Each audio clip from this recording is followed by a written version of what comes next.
அடித்தது மட்டும் இல்லை, உச்சந்தலையில் மண்டையில் வெட்டி காயம் இருக்குது, நடு மண்டையில் காயமாக இருக்குது. ஒருத்தர் என்ன பண்ணியிருக்கான், அந்த அம்மா அந்த நைட்டு பேண்ட் ஒன்று போடுவாங்க இல்லையா, அதை பிடிச்சி ஒருத்தர் இழுத்து உருவி விட்டுருக்கான். எவ்வளவு ஆபாசமானவங்க. அதாவது மணிப்பூரில் வந்து பாலியல் வன்புணர்வு செஞ்சாங்க, பெண்களை அவமானப்படுத்தினாங்க, ஆடை இல்லாமல் நிர்வாணமாக அழைச்சிட்டு வந்தாங்க. நம்ம ஊடகங்களில் பார்த்தோமே, அதை விட கொடூரமான முறையில் தாக்குறதுக்கு முயற்சி பண்ணியிருக்காங்க அந்த அம்மாவை. நீ ஆருத்ரா நிதி மோசடியில் வந்து நீ வழக்கில் சிக்கன இல்லை, உனக்கு விசாரணைக்குரியவனா மாறனில்லை, அன்றைக்கு கட்சியை விட்டு ஏன் நீக்கலை? ஏன் நீக்குனா அண்ணாமலை காட்டி கொடுத்துருவாங்க, பங்காளியை காட்டி கொடுத்துருவாங்கிற பயத்தில் தான் இன்றைக்கு வரைக்கும் அண்ணாமலை வாய் திறக்கவே இல்லையே. அமர் பிரசாத் ரெட்டியை சட்டப்பூர்வமாக என்ன நடவடிக்கை எடுக்க வேண்டுமோ அந்த குற்றச்சாட்டின் அடிப்படையிலே தமிழ்நாடு அரசு வந்து காவல்துறை விரைவில் நடவடிக்கை எடுக்கும்.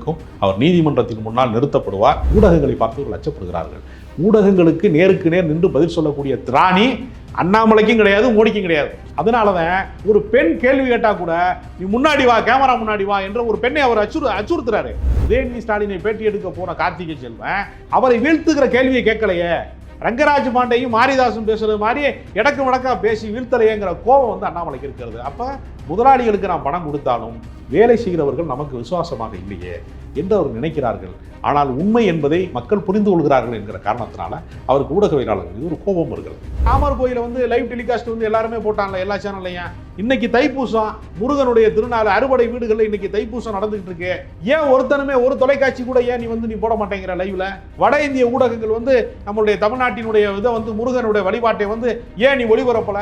அப்ப அந்த இந்து வேற, இந்த இந்து வேறையா? இதை தான் நம்ம கேட்க விரும்புறோம்.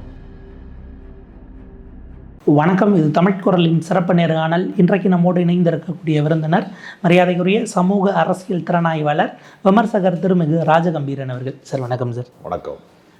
அண்ணாமலை சார்ந்தவர்கள் அப்படிங்கிறவங்க எப்பயுமே இந்த லைம் லைட்லேயே இருக்கிறாங்க அப்படிங்கிற மாதிரியான விஷயங்கள் போயிட்டுருக்கு சார். குறிப்பாக அமர் பிரசாத் ரெட்டி தன்னுடைய சொந்த கட்சிக்காரர்களை தாக்கியதற்காக வழக்கு பதிவு செய்யப்பட்டு, அதுவும் வீட்டில் தனியாக இருக்கக்கூடிய பெண்ணின் மீது தாக்குதல் அப்படின்னு சொல்லி ஒரு தனிப்படை அமைப்பு தேடி போயிருக்கிறாங்க அப்படிங்கிறது பார்க்க முடிகிறது.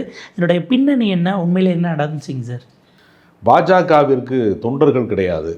தொண்டர்கள் கிடைக்காத இடத்திலே அந்த இடத்தை நிரப்புவதற்கு குண்டர்களை வைத்து கொண்டுதான் அவர்கள் அரசியல் நடத்துகிறார்கள், கட்சி நடத்துகிறார்கள். அதனால் அவர்கள் என்ன செய்கிறார்கள்னா, இந்த மாதிரியான பணம் மோசடி செய்யக்கூடியவர்கள், சமூக விரோத காரியங்களில் இருக்கிறவர்கள், ரவுடி பட்டியலிலே இருக்கிறவர்கள், இப்படிப்பட்டவர்களை வந்து தங்களுடைய கட்சியினுடைய நிர்வாகிகளாக மாற்றுகிறார்கள். அண்ணாமலை ஐபிஎஸ் அதிகாரியாக இருந்து பிடிக்க முடியாத பல ரவுடிகளை எல்லாம் பாஜகவினுடைய மாநில தலைவராக வந்ததற்கு பின்னால் பிடித்து விட்டார். பிடித்து என்ன செய்தார் என்று கேட்டால், அவர்கள் அத்தனை பேருமே கட்சியினுடைய நிர்வாகிகளாக மாற்றிவிட்டார். அப்படி நிர்வாகிகளாக மாற்றியவர்கள் ஒருவர் தான் இந்த அமர் பிரசாத் ரெட்டி என்பவர்.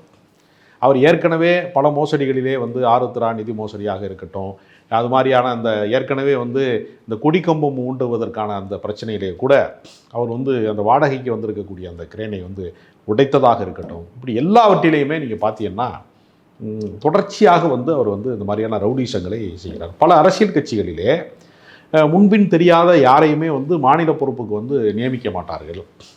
அவருக்கு என்ன பேக்ரவுண்டு, அவருடைய செயல்பாடுகள் என்ன, கடந்த கால செயல்பாடுகள் என்ன என்று பார்ப்பாங்க.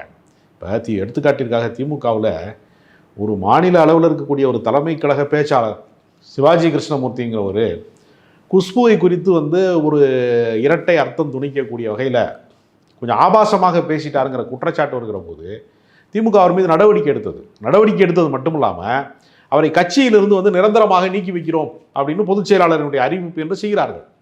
இதுதான் ஒரு முறையான நடவடிக்கை. ஒரு அரசியல் கட்சி என்பது மக்களுக்கு தொண்டு செய்வதற்கு தான் அரசியல் கட்சி. அதற்கு மாறாக என்ன செய்கிறாங்கன்னா, இங்கே நேரடியாக மக்களை போய் வந்து பாஜக வந்து தங்களுடைய கொள்கையை சொல்லி எந்த கோட்பாட்டையும் சொல்லி அவர்களால் வெல்ல முடியலை.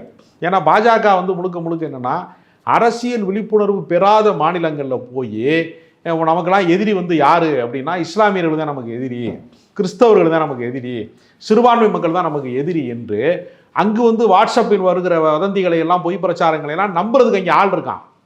தமிழ்நாட்டை பொறுத்தவரையில் அப்படிப்பட்ட விஷயங்கள் இங்கே கிடையாது. அதனால் இங்கே இருக்கக்கூடியவர்கள் என்ன செய்கிறாங்கன்னா, எல்லா சமயங்களையும் அரவணைத்து போகிற பண்பு இங்கு இருக்கிறது. தந்தை பெரியார் நாத்திகத்தை இந்த மண்ணிலே பேசி வெற்றி பெற முடிந்தது, தத்துவம் வெற்றி பெற முடிந்ததுக்கு என்ன காரணம்னா, இருக்கிற அனைவருமே பக்தர்கள் தான். அவருக்கு இருக்கிற சமூக நீதி கோட்பாட்டை மக்கள் புரிந்து கொள்கிறாங்க. அதாவது கடவுளை மறுத்து விட்டு பேசுவது என்பது வேறு. கடவுள் நம்பிக்கையை ஏற்றுக்கொண்ட சித்தர்கள் போன்றவர்கள், வள்ளலார் போன்றவர்கள் எல்லாம் இதற்குள்ளே இருந்து கொண்டு சமூக சீர்திருத்தத்தை பேசியிருக்கிறார்கள். அதனால வந்து சமத்துவ கோட்பாட்டை வந்து வள்ளலார் பேசியிருக்கிறார், சித்தர்கள் 14 சித்தர்கள் என்று சொல்லக்கூடியவர்கள் பேசியிருக்கிறார்கள். அதனால் இந்த மண் ஏற்கனவே பக்குவப்பட்ட ஒரு நிலமாக இருக்கிறதுனால இங்கு ஒருவனை வெறுக்க சொல்லிக் கொடுப்பது என்பது வேலைக்காகவில்லை. அதனால தான் நீங்கள் பார்த்தீங்கன்னா இன்றைக்கு தைப்பூசம் நடக்கிறது என்று சொன்னால் அந்த விழாவிற்கு வந்து பல பேர் வந்து வாழ்த்து தெரிவிக்கிறார்கள். பல பேர் வந்து பல சமூகங்கள், இப்போ ஒன்றும் இல்லை, எந்த பண்டிகை நடந்தாலும் உணவு உபசரிக்கிறதுல பிற சமயத்தை சேர்ந்தவர்களுக்கு வந்து உபசரிக்கிற பண்பு இங்கே இருக்கிறது. இப்போ நீங்கள் ஃபேஸ்புக்கில் எல்லாம் பார்த்தீங்கன்னா ரம்ஜான் வாழ்த்துக்கள் தெரிவிக்கும் போது என்னடா மாப்பிள்ளை இன்னும் பிரியாணி வழியான கமெண்ட்லேயே கேட்பாங்க. அது இங்கு ஒரு இயல்பான ஒன்றாக இருக்கிறது. அந்த வேற்றுமை என்பது நம்மளிடத்திலே இல்லை.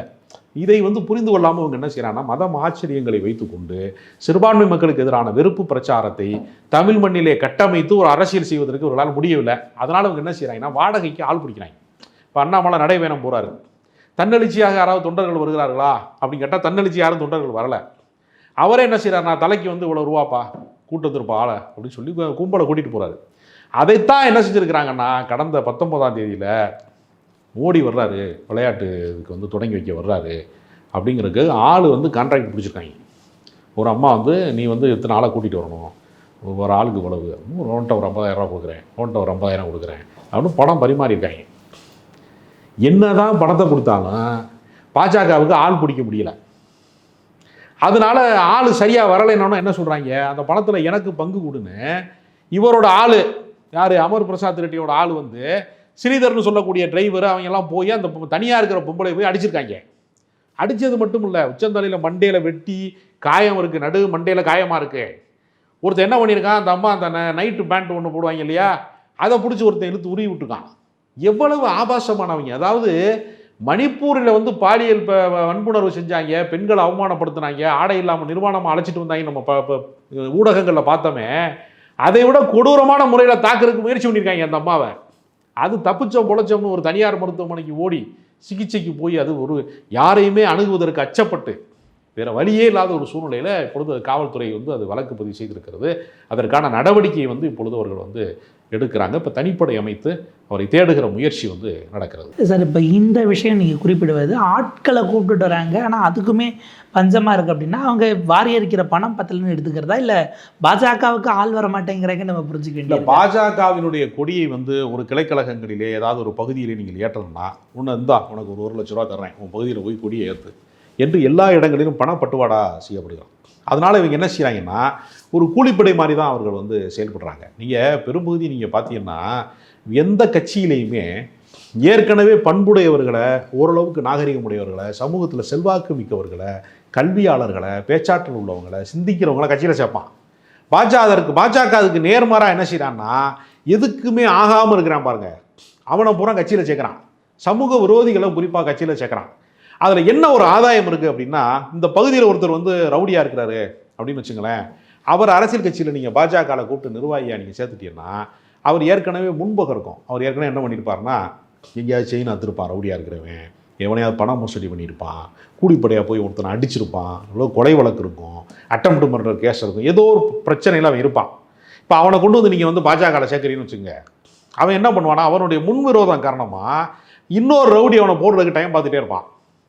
ஒரு குறிப்பிட்ட நாள் போகும்போது ஒரு கட்சியில் சேர்ந்த ஒரு 6 மாதத்தில் திடீர்னு ஒரு நாள் என்ன பண்ணுவான், அவன் வாக்கிங் போகும்போதோ அல்லது அவனுடைய வாகனத்தில் போகும்போதோ ஏதாவது வழியை மறித்து அது ஒரு ரவுடி இன்னொரு ரவுடியை வெட்டிடுவான். இந்த ரவுடியை வந்து பாஜக நிர்வாகி இருக்கான்ல, அவன் என்ன பண்ணுவான்னா வெட்டப்பட்டவன அது ரவுடிகளுக்குள்ளே நடந்த மோதல் அப்படிங்கிறத விட்டுருவான்.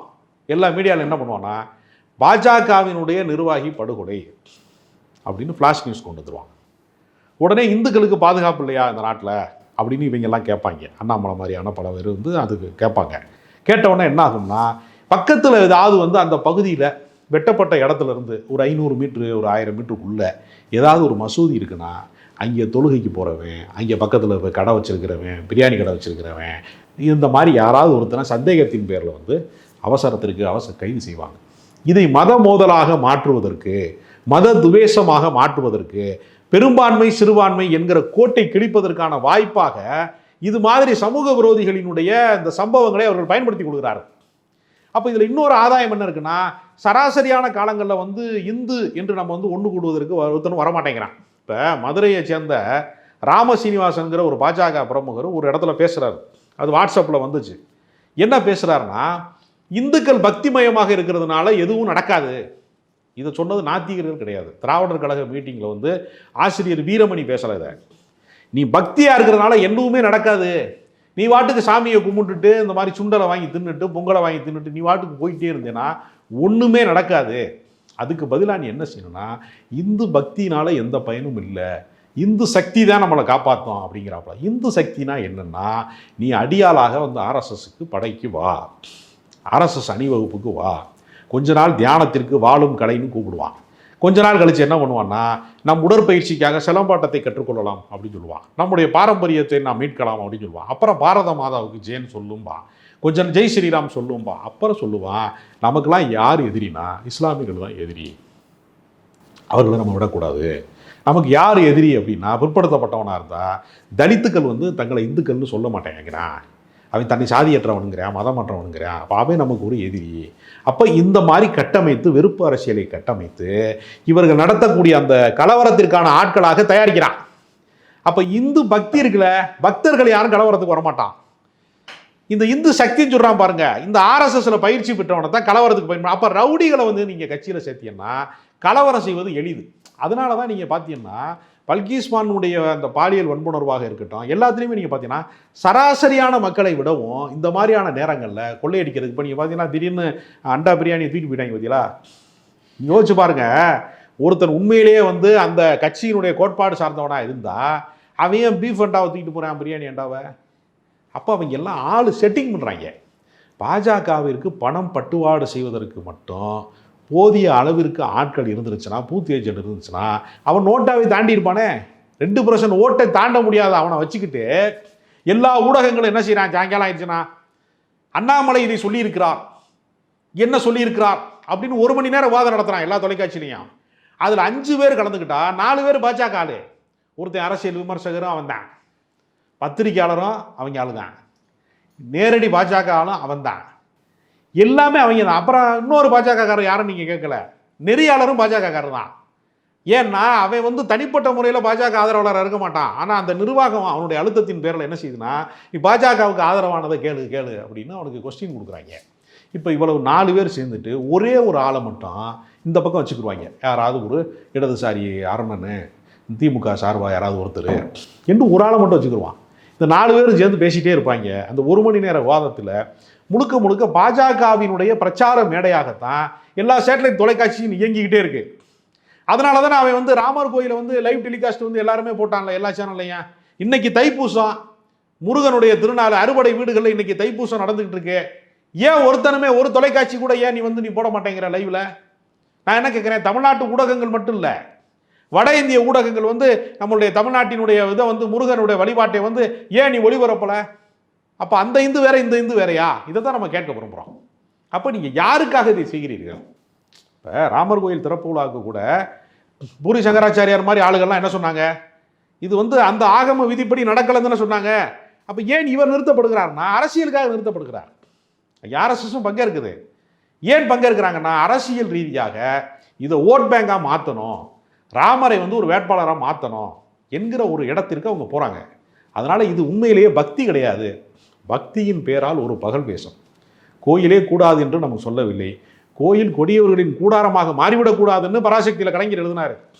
அந்த கொடியவர்களின் கூடாரமாகத்தான் இன்றைக்கு கமலாலயம் போன்ற இடங்கள்லாம் வந்து என்ன இருக்குன்னா சமூக விரோதிகளின் கூடாரமாக இருக்கிறது. அந்த 2 தனிப்படையும் வெளியில் போய் தேடாம கமலாலயத்தில் தேடினா வேறு சில பல்வேறு வழக்குகளில் தொடர்புடைய ரவுடிகளுக்கு கூட காவல்துறைக்கு கிடைப்பதற்கு வாய்ப்பு இருக்கிறது. அதனால இவர்கள் தொடர்ந்து என்னன்னா சமூக விரோதிகளை ஆதரிக்கக்கூடிய ஒரே ஒரு அரசியல் கட்சி இருக்குது அப்படின்னா அது பாஜக தான். அதனால அமர் பிரசாத் ரெட்டி ஏற்கனவே பல வழக்குகள் இருக்கிற, நீ ஆருத்ரா நிதி மோசடியில் வந்து நீ வழக்கில் சிக்கன இல்லை, உனக்கு விசாரணைக்குரியவனா மாறனில்லை, அன்றைக்கு கட்சியை விட்டு ஏன் நீக்கலை? ஏன் நீக்குனா அண்ணாமலையை காட்டி கொடுத்துருவாப்புல. எல்லாருமே பங்காளியை எங்கள் அண்ணன் மேலே கை வச்சிருக்கியா நீ அப்படின்னு சொல்லி பங்காளியை காட்டி கொடுத்துருவாங்கிற பயத்தில் தான் இன்றைக்கு வரைக்கும் அண்ணாமலை வாய் திறக்கவே இல்லையே. இதெல்லாம் அவர்கள் தொடர்ந்து நடத்தக்கூடிய ஒரு நாடகம். ஏன்னா தமிழ்நாட்டு அரசியலிலே அவர்களுக்கு எந்த விதம், அது மொட்டை பாறையில் போட்ட விதை மாதிரி வெயிலில் காஞ்சிக்கிட்டு இருக்கிற மாதிரியே முளைக்கவே இல்லை. அவர்கள் போட்ட திட்டங்கள் படிக்கவில்லை. நீங்கள் சொல்வதை பார்த்தால் பாஜகவினர் சட்ட ஒழுங்கு பிரச்சனை ஏற்படுத்துகிறாங்கன்னு இல்லை, ஏற்கனவே ஏற்படுத்தியவர்களை பிடிச்சி பாஜகவில் சேர்த்துருக்குறாங்கன்னு சொல்ல வரீங்களா? அதாவது சட்ட ஒழுங்கு பிரச்சனையை சீர்குலைக்க வேண்டும் என்பதற்கு யார் உதவுவாங்க? ஏற்கனவே சமூக விரோதிகளாக இருக்கிறது தானே உதவுவான். யாரை வச்சு நீங்கள் சட்ட ஒழுங்கு பிரச்சனை உருவாக்க முடியும்? இப்போ கோயிலில் போய் சாமி கும்பிட்றவனை போய் நீ கலவரம் பண்ண வாணுன்னா கூப்பிட்டு வரமாட்டான் இல்லையா? அப்போ அவனுக்கு தெரியும் பக்தர்கள் வேறு, கலவரக்காரர்கள் வேறு. அரசமரம் பிள்ளையார் கோயிலே அமைதியாக நடைபெறுகிற வழிபாடு என்பது வேறு, ஆர்எஸ்எஸ்காரர்கள் விநாயகர் சதுர்த்தி என்கிற பெயரிலே நடத்துகிற ஊர்வலம் என்பது வேறு. இரண்டுக்குமான வித்தியாசம் இருக்கிறது. தவத்திரு குன்றக்குடி அடிகளார் என்று சொல்லக்கூடிய மறைந்த மகா பெரியவர் சன்னிதானம், ஒரு மகா சன்னிதானம் தவத்திரு குன்றக்குடி அடிகளார் சொன்னார், இந்த உலகத்தில் யாருக்குமே கிடைக்காத பரிசு எனக்குத்தான் கிடைக்க வேண்டும் என்கிற பந்தயம் வந்தபோது கூட விநாயக பெருமான் இந்த உலகத்தையே சுற்றி வராமல் தாய் தகப்பனை மட்டுமே சுற்றி வந்து அவர் அந்த ஞான பலத்தை பெற்றார்னு நாம் படிக்கிறோமே புராணத்தில். அப்படி என்றால் என்ன அர்த்தம் என்றால், விநாயக பெருமான் ஊர் சுற்றுவதற்கு விரும்பாதவர். அவரை உங்கள் அரசியல் நோக்கத்திற்காக ஊர்வலமாக அழைத்து வருவது என்பது, விநாயகர் சதுர்த்தியின் பெயரால் நீங்கள் அழைத்து வருவது என்பது இந்து ஆகம விதிகளுக்கு எதிரானது என்று தவத்திரு குன்றக்குடி அடிகளார் அவர்கள் பேசியிருக்கிறாரு. திருச்சியில் நடந்த கூட்டத்தில் அவர் பேசினாரு. இதற்கு ஆதாரம் இருக்கிறது என்கிட்ட. அப்போ குன்றக்குடி அடிகளார் போன்ற மகா சன்னிதானங்கள் உண்மையிலேயே அந்த பக்தியை பின்பற்றக்கூடியவர்கள். அவர்கள் அன்பே சிவம் என்று சொல்லக்கூடிய அந்த கோட்பாட்டிலே வாழ்பவர்கள். அப்படிப்பட்டவர்கள் சொல்லுகிறதற்கும் இவர்கள் சொல்வதற்குமான வேறுபாடு என்னவென்றால், இவங்க என்ன செய்கிறாங்கன்னா தேவாலயத்துக்கு மேலே ஏறி நின்று இவர்கள் போய் அங்கே போய் கொடியை ஏற்றுறான், பாஜக கொடியை கொண்டு மேலே கத்துறான். ஆனால் இவர்களை, இந்த சூத்திரர்கள் யாராவது கோவில் கருவறைக்கு சென்று வழிபட முடியுமா? நீ தேவாலயத்துக்கு மீது மேலே ஏறி விட முடியும், பள்ளிவாசலை நீ இடித்து விட்டு அந்த இடத்துல போய் நீ கோயிலை கட்ட முடியும். ஆனால் உன்னுடைய வழிபாட்டு உரிமைக்காக நீ உன்னுடைய கோயிலுக்குள்ள போக முடியுமா? அதுதான் நம்மளுடைய கேள்வி. அதனால இவர்களை எந்த இடத்தில் அடியாட்களாக மட்டும் பயன்படுத்த வேண்டும். பார்ப்பனியும் உச்சத்திலே இருக்க வேண்டும், அதிகாரத்திலே இருக்க வேண்டும். அதற்கு அடியாள் வேலை பார்ப்பதற்கு பிற்படுத்தப்பட்டவனை பயன்படுத்திக் கொள்ள வேண்டும் என்று பாஜக விரும்புகிறது. அதைத்தான் அவர்கள் செய்து வருகிறார்கள். ஏன்னா இப்போ அண்ணாமலை தொடர்ந்து இதை தான் செஞ்சிட்டு இருக்காருங்கிற குற்றச்சாட்டு அவர் ஊடகவியலாளர்களும் கூட தனிப்பட்ட முறையில் ஒவ்வொருவராக இப்போ தாக்க தொடங்கி இருக்கிறார்கள். அவர் பேசிய வார்த்தைகளை நம்மளால் திரும்ப கூட பொதுவெளியில் சொல்ல முடியாத ஒரு இடம் இருக்கிறது. அதை எதிர்த்து போராடினால் போராடுகிறவர்களின் மீதும் களங்கம் கற்பிக்கக்கூடிய வேலையை தனிப்பட்ட முறையில் அவர்களுடைய நடவடிக்கை குறித்து ஒரு சார்பு நிலை அப்படிங்கிறத நோக்கி அவர் நகர்த்துறாரு. திரு எச் ராஜா போன்றவர்கள் எல்லாம் அதுக்கு பொழிப்புரை எழுதுவது இன்னும் கூட மோசமாக இருக்குது. அதை நம்ம எப்படி பார்க்கறது சார் அந்த போராட்டத்தை? எச் ராஜாவிற்கு அரசியலில் எந்த இடமும் இல்லை. போன முறை நாடாளுமன்ற தேர்தலுக்கு வேட்பாளராக அவர் நிறுத்தப்பட்ட போது அதிலே வந்த நிதியை கூட அவர் சொந்தமாக வீடு கட்டி கொண்டார். அவர் 4.5 கோடிக்கு வீடு கட்டி கொண்டார். தேர்தல் நிதியை செலவழிக்கவே இல்லை. அப்படி என்றால் தாமரை மலராது என்பதை நாம் நம்புவதை விடவும் எச் ராஜா போன்றவர்கள் அதிகமாக நம்புகிறார். இப்போ அவர் என்ன சொல்கிறாருன்னா, நான் நிறையா பசுமாடு வச்சுருக்கேன், கறவைக்காரன் வரலைன்னா நானே பாலை பீச்சுவேன்னு அவர் சொல்கிறார். அப்போ இவர்கள் என்ன சொல்ல வருகிறார்கள் என்றால், அவர்கள் பசுவை உயர்வாக பேசுவார்கள். ஆனால் அதே பாஜகவினுடைய ஆட்சி தான், ஒன்றிய அரசாங்கம் தான் உலகத்திலேயே அதிக அளவு மாட்டு இறைச்சி ஏற்றுமதி செய்யக்கூடிய ஒரு நாடாக இந்தியா இருக்கிறது. கடந்த 10 ஆண்டு காலமாக பாஜக தானே இந்தியாவை ஆண்டு கொண்டிருக்கிறது. அப்போ பசுமாட்டு இறைச்சி இவர்கள் ஒரு பக்கம் ஏற்றுமதி செய்து கொண்டு, யாராவது ஒருத்தன் ஏழப்பட்டவன், சாமானியப்பட்டவன் 1/4 கிலோ 1/2 கிலோ வாங்கி திங்கிறவனை அவன் மாட்டுக்கறி வைத்திருந்தான் என்று இவர்கள் அடித்து கொலை செய்கிறார்கள் என்று சொன்னார். மத துவேஷத்திற்கு அவர்கள் தூண்டுகோலாக இருக்கிறார்கள் என்றால் இவர்களுடைய இரட்டை விடம் எப்பொழுதுமே இப்படிப்பட்டது தான். அதனால் ஊடகவியலாளர்களை பார்த்து அஞ்சுகிறார்கள். ஏனென்றால் கடந்த 10 ஆண்டு காலத்திலே ஊடகவியலாளர்களை சந்திக்காத ஒரே ஒரு பிரதமர் என்று உலகத்திலேயே இப்படி ஒரு பிரதமருக்கு கிடையவே கிடையாது என்று சொல்லக்கூடிய இடத்துல மோடி இருக்கிறார். ஏன்னா ஊடகவியலாளரை கண்டு அச்சப்படுகிறார். அவர் கேள்விகளுக்கு ஒரு விதத்திலே பதில் கிடையாது. 10 ஆண்டு காலம் என்ன சாதித்தீர்கள் என்று கேட்டால் அதற்கு பதில் இல்லை அவர்கிட்ட. அதனால் அவர் அச்சப்படுகிறாரு.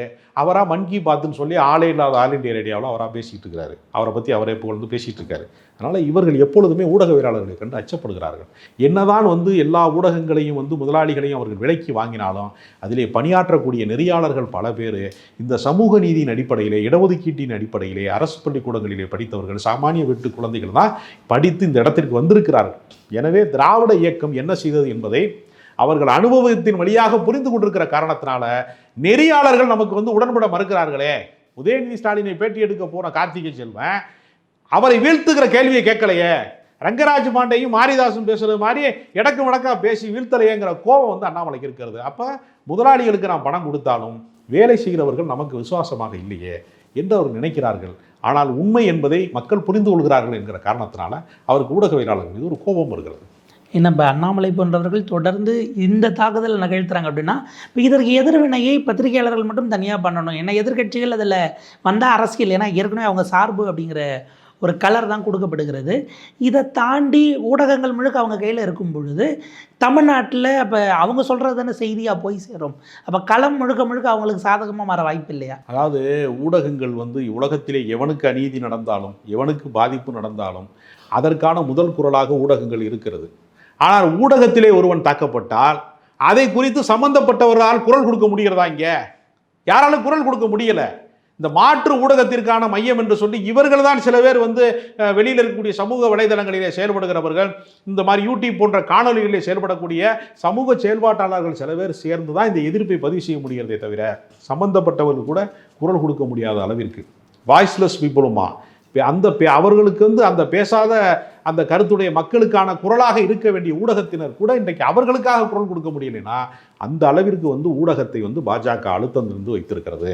இந்த மதவாதத்தையும் என்னுடைய மத வெறியையும் இந்த மத கலவரம் செய்யக்கூடிய இந்த ரவுடி கும்பலை, சமூக விரோத கும்பலை, மனித விரோத கும்பலை அம்பலப்படுத்தி விடக்கூடாது என்று அவர்கள் அச்சப்படுகிறார்கள்.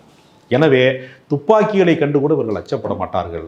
ஆனால் ஏன்னா கோட்சேவிடத்தும் துப்பாக்கி தானே கோட்சேட்ட இருந்தது. ஆனால் ஊடகங்களை பார்த்தவர்கள் அச்சப்படுகிறார்கள். ஊடகங்களுக்கு நேருக்கு நேர் நின்று பதில் சொல்லக்கூடிய திராணி அண்ணாமலைக்கும் கிடையாது, மோடிக்கும் கிடையாது. அதனால தான் ஒரு பெண் கேள்வி கேட்டால் கூட நீ முன்னாடி வா, கேமரா முன்னாடி வா என்ற ஒரு பெண்ணை அவர் அச்சுறுத்துறாரு. நான் என்ன கேட்குறேன்னா, நீ பாஜகவின் தலைவராக இல்லைன்னா என்ன ஆகும் அப்படின்னு கேட்டால் அப்பொழுதும் நான் பாஜகவில் பணியாற்றுவேன்னு சொல்வதற்கு அவருக்கு வாய் வரல. ஒருவேளை நமக்கு பதவி பறி போயிருமோ என்கிற அச்சத்தில் அந்த பெண்ணை வந்து நீ வந்து முன்னாடி வா, கேமரா முன்னாடி வா, முகத்தை காட்டு என்று அவர் பேசுகிறார். இப்போ மறைமுக அச்சுறுத்தலை செய்கிறாங்க. அப்போ அவர்கள் தொடர்ச்சியாக மக்கள் விரோத போக்கை, ஜனநாயக விரோத போக்கை செயல்படுத்துகிறார்கள். சார், பாஜக பலவிதமான விஷயங்களை முன்னெடுத்தாங்க. குறிப்பாக ராமர் அந்த பிரதிஷ்டை அதை தொடர்ந்த விஷயங்களுக்கு முதல் நாள்லேருந்து வேலை செய்ய ஆரம்பிச்சிட்டாங்க. ஒரு ஃபேக் நியூஸ் எடுத்துக்கிட்டு சுப்ரீம் கோர்ட் வரைக்கும் எல்லாம் போனாங்கிறத பார்க்க முடிகிறது. தைப்பூசம் முருகர் இந்து கடவுள்னு தான் சொல்கிறாங்க. நம்ம ஆளுநர் RN ரவியில் தொடங்கி நிர்மலா சீதாராமன் அவர்களிருந்து யாரும் கோயில்களுக்கு வரலை அப்படின்னும் போது என்ன சொல்ல வராங்க அவர்கள்? இந்த இடத்துல இந்த மண்ணுக்குரிய கடவுள் முருகனை கூட எடுக்க மாட்டாங்கன்னா அப்போ நம்ம எப்படி புரிஞ்சிக்க வேண்டியிருக்குது சார்? அதாவது அவர்களுடைய நோக்கம் பக்தி இல்லை, தேர்தல் பிரச்சாரம் தான். இப்போ ராமர் கோயில் திறப்பு விழா நடக்கிற போது ஏன் அண்ணாமலை அங்கே போகவில்லை? நிர்மலா சீதாராமன் ஏன் அங்கே போகவில்லை?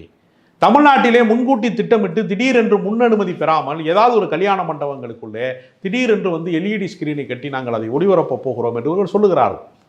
மதியம் 12:30 மணிக்கு வந்து பிரதிஷ்டை நடக்கிற போது LED ஸ்கிரீன் முதலில் வந்து என்ன வகையான வண்ணத்தில் இருக்கும் என்று எல்லாருக்குமே தெரியும்.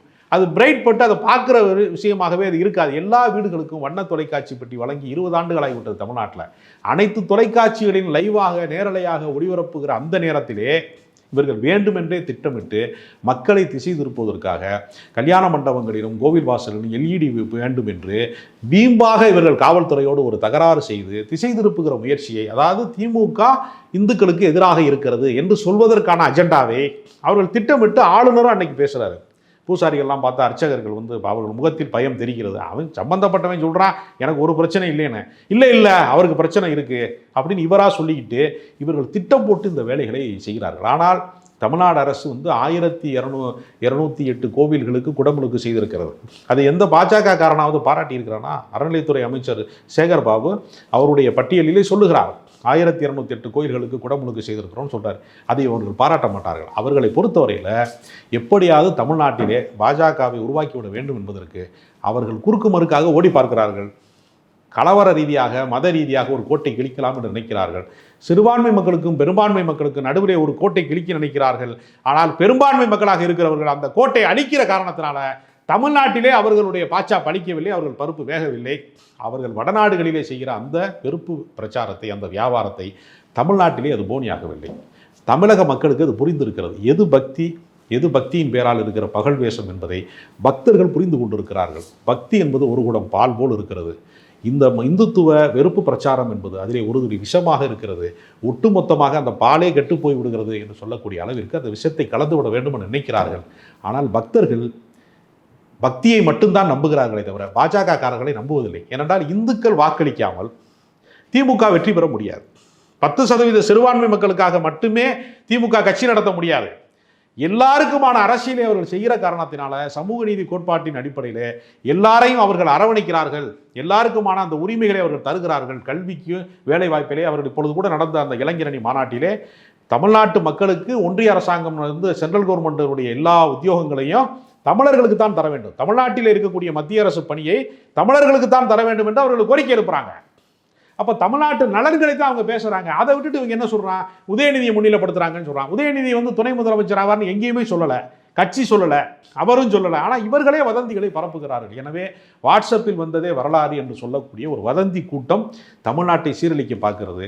தமிழ்நாட்டு மக்கள் அரசியல் விழிப்புணர்வோடு இருந்து அவர்களை தேர்தலில் அப்புறப்படுத்துவார்கள். ஏன்னா ஒரே ஒரு கேள்வி நிறைவா, இப்போ அமர் பிரசாத்தின் மீது ஏற்கனவே பல வழக்குகள் இருக்கிறது, கைதாகி பிணையில் வந்திருக்கிறாருங்கிறது பார்க்குறோம். ஒரு தொடர் குற்றவாளியாக ஹேபிச்சுவல் அஃபெண்டராக இருந்தால் அவர் மீது குண்டர் சட்டம் பாய வாய்ப்பு இருக்கிறது. அப்படி வாய்ப்பு நீளும் பட்சத்தில் அது அண்ணாமலை வரைக்கும் போகுமா? ஏன்னா ஏற்கனவே ராகுல் காந்தி அவர்கள் ஒரு மைனர் பெண் குறித்து பாதிப்பை ஃபோட்டோவை வெளியிட்டார் என்பதற்காக அதை நான் நீக்கிட்டேன்னு நீதிமன்றம் வரைக்கும் போய் மன்னிப்பு கேட்கிறார். பட் அண்ணாமலை அதையே பண்ணி அவர் மேலே சட்டம் பாயலை அப்படிங்கிற ஒரு விஷயத்தை பலரும் குறிப்பிடுறாங்க. அரசு என்ன மாதிரி நடவடிக்கை எடுக்கும்? அமர் பிரசாத் மீது குண்டர் சட்டத்துக்கு வாய்ப்பு இருக்கா? அமர் பிரசாத் ரெட்டியை சட்டப்பூர்வமாக என்ன நடவடிக்கை எடுக்க வேண்டுமோ அந்த குற்றச்சாட்டின் அடிப்படையிலே தமிழ்நாடு அரசு காவல்துறை விரைவில் நடவடிக்கை எடுக்கும். அவர் நீதிமன்றத்தின் முன்னால் நிறுத்தப்படுவார். அவருக்கு பின்னால் இயங்கக்கூடிய சக்தி எது, யார் இவரை இயக்குகிறார்கள் என்கிற அந்த குற்றவாளிகளும் அது அண்ணாமலையாக இருந்தால் கூட அவர்களும் சேர்த்து சட்டத்தின் முன்னால் நிறுத்தப்படுவார்கள். தமிழ்நாடு அரசு நிச்சயமாக நடவடிக்கை பார்ப்போம் சார். ஒரு விரிவான உரையாடல், காலத்துக்கு தேவையான ஒரு உரையாடலும் கூட. ராமர் இங்கு ஈடுபடவில்லை என்றால் முருகரை கொண்டு வந்தால் முருகரையும் கூட காட்டுகிறவர்களுக்கு வாக்கு விழுகிறதா என்கிற விஷயம் இருக்கிறது. வாக்காளர்களாக அவர்கள் தேர்தல் பூத்துக்கு போகும்போது மதங்களை கடந்துதான் போகிறார்கள். இந்த மக்களுக்கு யார் செய்வார்கள் என்பதை பொறுத்து தான் பேசுகிறார்கள், யோசித்து வாக்களிக்கிறார்கள். அப்படிங்கிறது தான் தமிழ்நாட்டினுடைய அந்த பூகோளம் சார்ந்த நம்முடைய விஷயமாக இருக்கிறது, தனித்துவமாக இருக்கிறது. பாஜக அதில் இருக்கக்கூடிய பிரச்சனைகள், சிக்கல்கள், இன்றைக்கு நடக்கக்கூடிய விஷயங்கள், பல விஷயங்களை பகிர்ந்துக்கிட்டீங்க. உங்கள் நேரத்துக்கும் கருத்துக்களுக்கும் ரொம்ப நன்றி.